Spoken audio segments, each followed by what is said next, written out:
Yes please, क्या हाल चाल है आप लोगों के। तो अपडेट्स की सीरीज में आज फर्स्ट अपडेट मैं लेके आया हूं और ये है आपका जीएसटी काउंसिल का के रिकमेंडेशंस।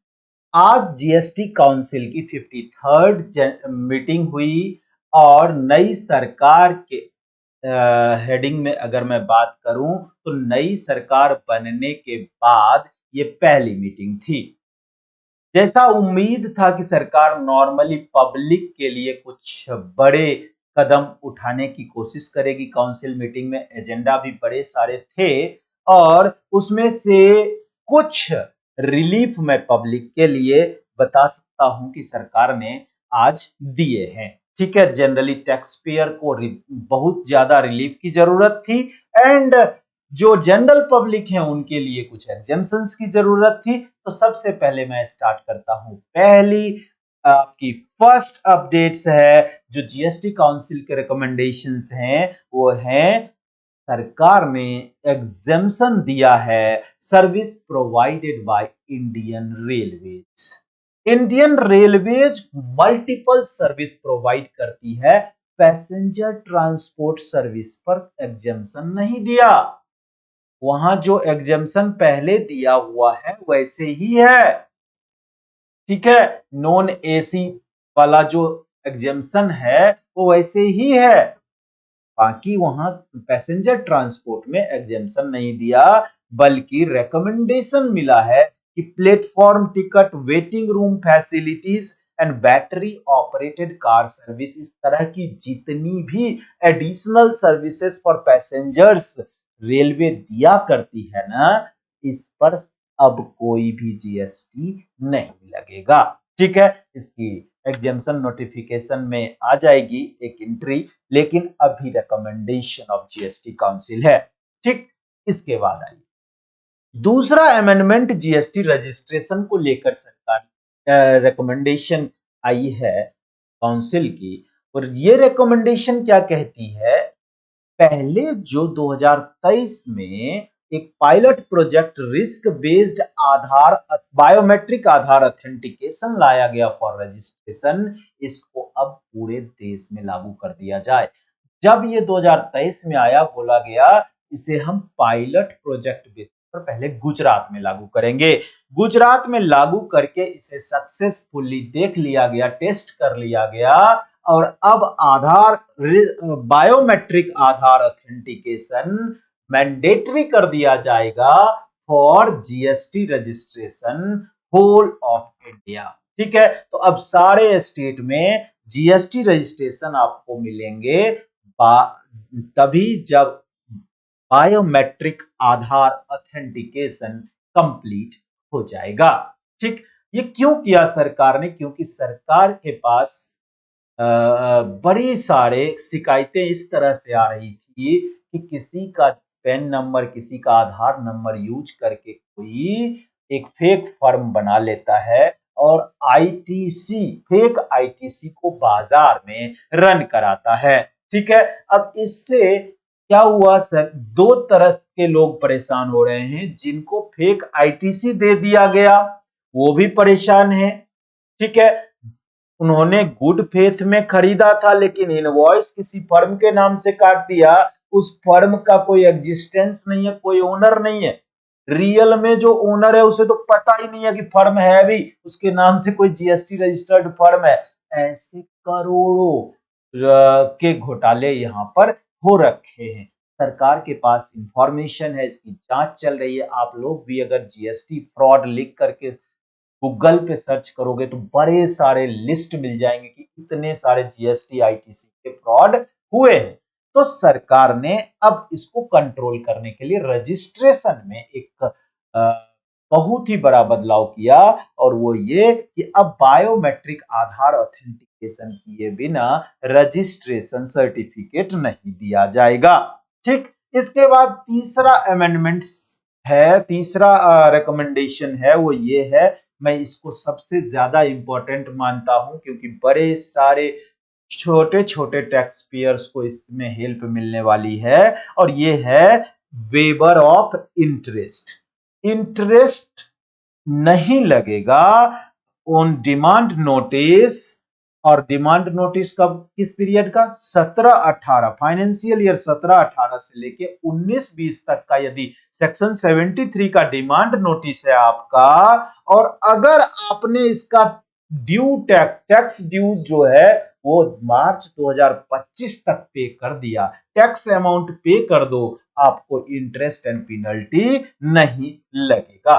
ठीक है बच्चे, इंटरेस्ट एंड पेनल्टीज भी, यहां पर पेनल्टी का भी वेवर आ गया है। ठीक है बच्चे, तो सेक्शन 73 के अंदर अगर आपको नोटिस आया है और 17, 18, 18, 19, 19, 20 आप लोगों के किसी के क्लाइंट के पास आया हो, या जो व्यक्ति बिजनेसमैन हैं और मुझे सुन रहे हैं, तो उनको अब ध्यान रखना है कि टैक्स आप पे कर दो मार्च 2025 तक, 31 मार्च 2025 तक आपको कोई इंटरेस्ट एंड पेनल्टी देने की जरूरत नहीं है। ये बहुत ही अच्छा मूव मैं रिकमेंडेशन को बोल सकता हूं, जीएसटी काउंसिल का ये बहुत ही अच्छा मूव है।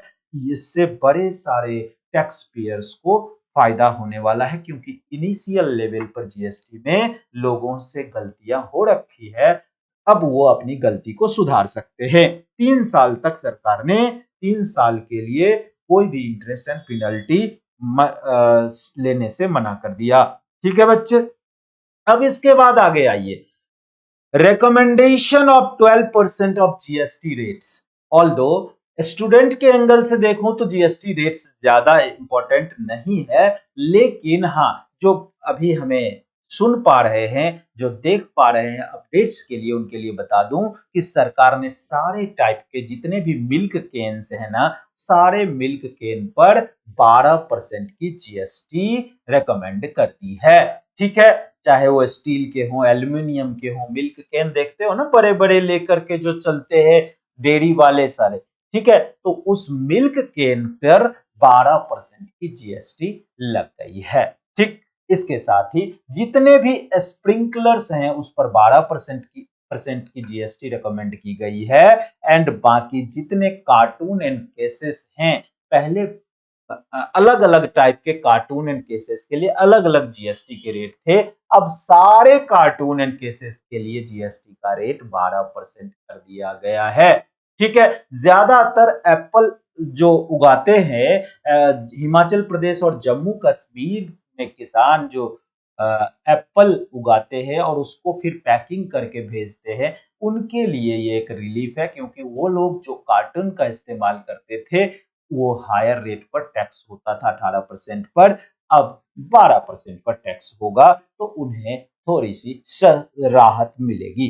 ठीक, अब ध्यान दीजिएगा, एक और राहत की खबर जीएसटी काउंसिल के रिकमेंडेशन में आई, वो है हॉस्टल रिकमेंडेशन, हॉस्टल एकोमोडेशन। ये क्या होता है हॉस्टल एकोमोडेशन? जैसे कि आप देखो कोई एजुकेशनल इंस्टीट्यूशन है, कॉलेज है, यूनिवर्सिटीज है, बच्चे वहां रह के पढ़ते हैं, लेकिन जितने बच्चे कॉलेज कैंपस में रहते हैं उससे ज्यादा बच्चे कैंपस के बाहर किसी हॉस्टल में रह रहे होते हैं, क्योंकि सभी बच्चों के लिए हॉस्टल फैसिलिटीज कॉलेज में अवेलेबल नहीं। देयरफॉर अब बाहर जो बच्चे रहते थे, क्योंकि कॉमर्शियल रेसिडेंशियल प्रॉपर्टी के ऊपर, कॉमर्शियल रेसिडेंशियल एकोमोडेशन के ऊपर जीएसटी एप्लीकेबल हुआ करता था, और ये कॉमर्शियल ट्रांजैक्शन था, सर्विस सप्लाई था, इस पर जीएसटी लग जाया करता था, स्टूडेंट के लिए ये ज्यादा एक अमाउंट मतलब लोड कह सकते हैं आप इसे। तो सरकार ने समझा इस बात को, इस पेन को समझा, और फाइनली बोला कि आउटसाइड द एजुकेशनल इंस्टीट्यूशन जो हॉस्टल फैसिलिटीज प्रोवाइड किए जाएंगे ना, उसको हम एग्जेम्प्ट कर देंगे, लेकिन कंडीशन ये है कि उसकी अमाउंट 20,000 रुपए पर पर्सन पर मंथ से ज्यादा नहीं चाहिए।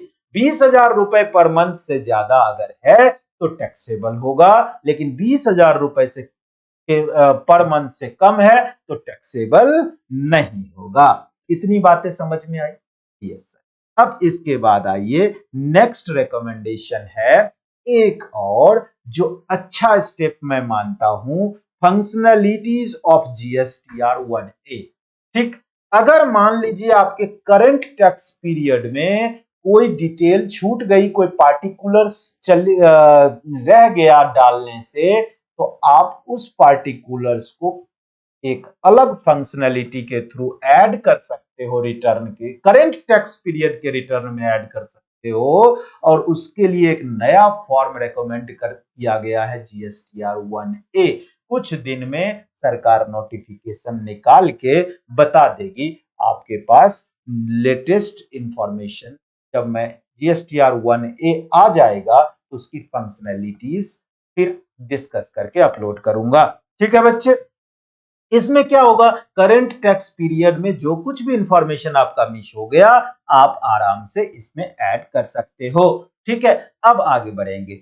एक और सबसे बड़ा रिलीफ सरकार ने दिया, बड़ा रिलीफ, ये क्या है, 2021 तक, एक साथ 2017 से 2021 तक के जितने इनवॉइस एंड डेबिट नोट हैं, यदि वो इनवॉइस और डेबिट नोट आपका सप्लायर 30 नवंबर 2021 तक अपलोड कर चुका है, यानी बड़े सारे सप्लायर ने लेट अपलोड किए थे, जीएसटीआर 1 लेट फाइल किया था, अगर उसने अपलोड कर दिया है, भले ही लेट किया, 30 नवंबर 2021 तक अगर उसने अपलोड कर दिया है, तो आपको इनपुट क्रेडिट मिल जाएगा। उस समय का टाइम लिमिट अगर मैं आपको याद दिला दूं तो उस समय 30 सितंबर, नेक्स्ट फाइनेंशियल ईयर के 30 सितंबर तक पुराने इनवॉइस अपलोड किए जा सकते थे, तभी आपको इनपुट क्रेडिट मिलता था।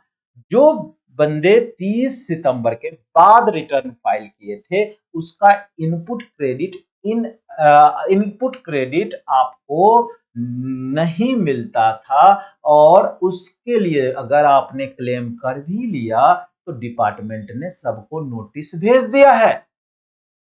डिपार्टमेंट ने सबको नोटिस भेज दिया है कि साहब आपने 30 सितंबर के बाद अपलोड हुए इनवॉइस का इनपुट क्रेडिट लिया, जो कि पिछले फाइनेंशियल ईयर से परटेन करता था।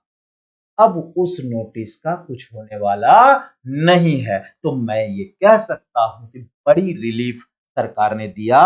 फाइनेंशियल ईयर 17-18 से लेकर के फाइनेंशियल ईयर 20-21 तक के कोई भी इनवॉइस हो या डेबिट नोट हो, यदि फाइल हो गया अप टू 30 नवंबर 2021, तो सेक्शन 16(4) में आईटीसी आपके लिए अवेलेबल है, अब डिनाई नहीं किया जा सकता।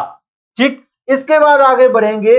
अगला एक मॉनिटरी लिमिट होता है। Sir, GST department appeal file करती है जब जीएसटी डिपार्टमेंट का टैक्स अमाउंट एक लिमिट से ऊपर इन्वॉल्व होता है। तो अगर मैं बात करूं अपीलेट ट्रिब्यूनल की अपील की, तो इसके लिए लिमिट दिया गया 20 लाख रुपए की रिकमेंडेशन की गई। 20 लाख से ज्यादा की डिमांड है तो department case file appeal file कर सकती है। ठीक है, डिपार्टमेंट लेवल से अपील फाइल किया जा सकता है।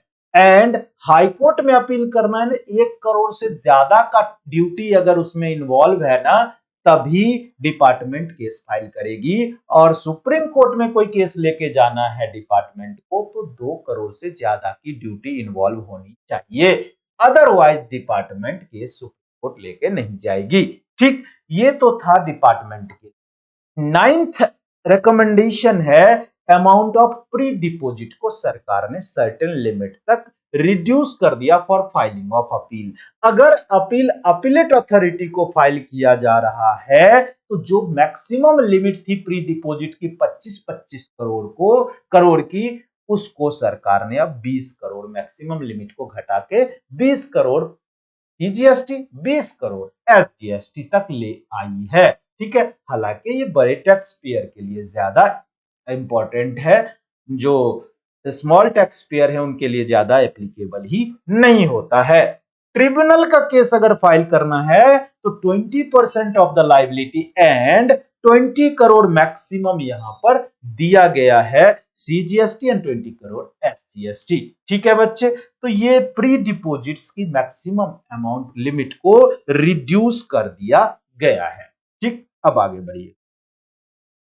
एक और जो करंट जीएसटीआर 4 फाइल करना है ना, जीएसटीआर 4 की डेट जो 30 अप्रैल हुआ करती थी, उसको सरकार ने 30 जून रेकमेंड उसको जीएसटी काउंसिल ने 30 जून रेकमेंड कर दिया है कि इसे तक बढ़ा दिया जाए। हालांकि उसमें भी अब टाइम कम बचा है, तो ये 30 जून तक रिकमेंडेशन है। 30 जून तक अब आप फाइल कर सकते हो GSTR 1 without any late fees. ठीक है, तो इस तरह से आज के जीएसटी काउंसिल की मीटिंग में ये इंपॉर्टेंट डिसीजन रिकमेंडेशंस दिए गए। ठीक, तो आई होप कि ये अपडेट आपके लिए हेल्पफुल होगा और फिर अगली सीरीज आपका आता रहेगा कंटिन्यू। जीएसटी में जो भी अपडेट होगा, टैक्स में जो भी अपडेट होगा, अगर वो ज्यादा रेलिवेंट लगेगा तो आपके पास ये अपडेट्स आ जाया करेंगे। ये अपडेट सीरीज अपडेट प्लेलिस्ट में हमेशा के लिए अवेलेबल होंगे, आप सभी कभी भी देख सकते हैं। लेकिन अपडेट्स हमेशा आपको ऑन टाइम मिले, इसके लिए क्या करना पड़ेगा? बस सिंपल सी बात है, चैनल को सब्सक्राइब कीजिए, लाइक कीजिए, शेयर कीजिए एंड